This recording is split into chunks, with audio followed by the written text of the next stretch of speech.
Surprise ആണ്.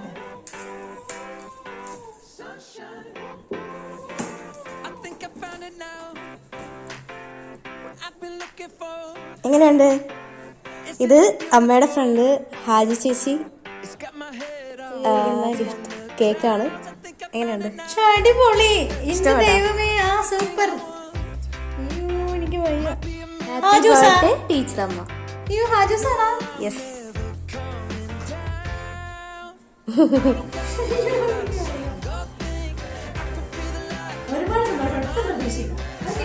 Okay, cut ചെയ്തോ. Happy birthday to you. Happy birthday to you. Happy birthday to you dear teacher അമ്മ. To U.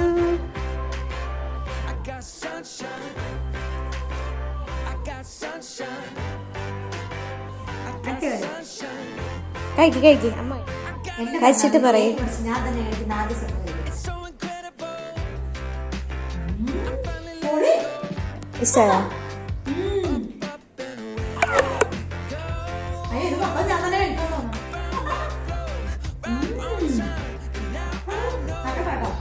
കളോ ഇഷ്ടപ്പെട്ടോ? എന്താണ് പറയാനുള്ളത്? ഹാജി ചേച്ചിയുടെ അടുത്ത് എന്താണ് പറയാനുള്ളത്?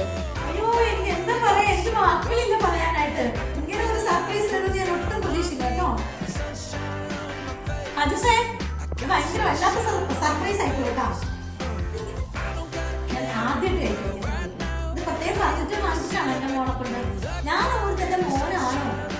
അതെ, ഇത് സ്പെഷ്യൽ കേക്ക്. മോനാണോ പോയിട്ടുണ്ടല്ലോ, മോനാണോ എന്നിങ്ങനെ വിചാരിച്ചു. പജുസാണോന്ന് ഞാൻ ഒട്ടും വിചാരിച്ചില്ല കേട്ടോ. നമ്പർ ചോദിച്ചപ്പോൾ എന്നെ മനസ്സിലാക്കാൻ പറഞ്ഞില്ല. പള്ളിപ്പെണ്ണു എന്നാലും കള്ളൻ കഞ്ഞി വെച്ചാന്ന് പറഞ്ഞ പോലെ എന്നെ പോകണം. ഇത് മാത്രമല്ല, മറ്റൊരു ഗിഫ്റ്റ് കൂടെ ഉണ്ട്. And this is gift. എന്താണ് നോക്കട്ടെ. തുറക്ക്.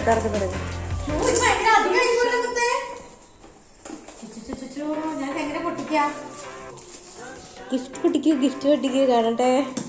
എനിക്ക് വയ്യ.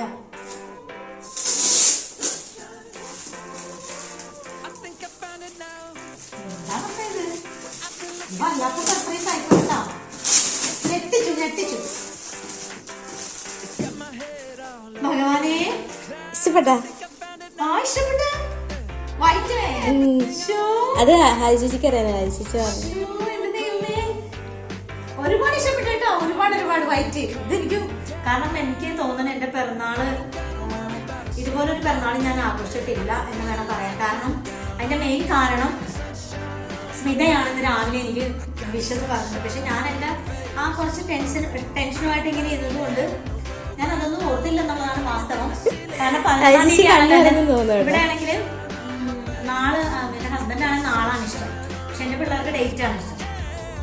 പക്ഷെ അപ്പൊ ഡേറ്റ് വരുന്നതല്ലേ ഉള്ളൂ എന്ന് വിചാരിച്ച് നാളെ എന്നാലും ഓർക്കണമെന്നൊക്കെ വിചാരിച്ചു. പക്ഷെ ഓരോ മാനസിക പ്രശ്നത്തിന്റെ ഇടയിൽ പറന്നു എന്നുള്ളതാണ് വാസ്തവം. എന്റെ ഫാജുസെ ഞാൻ എന്താ പറയുക ഇതിനെ? ഇഷ്ടപ്പെട്ടോ? അറിഞ്ഞു വായിച്ചതോരല്ലേ?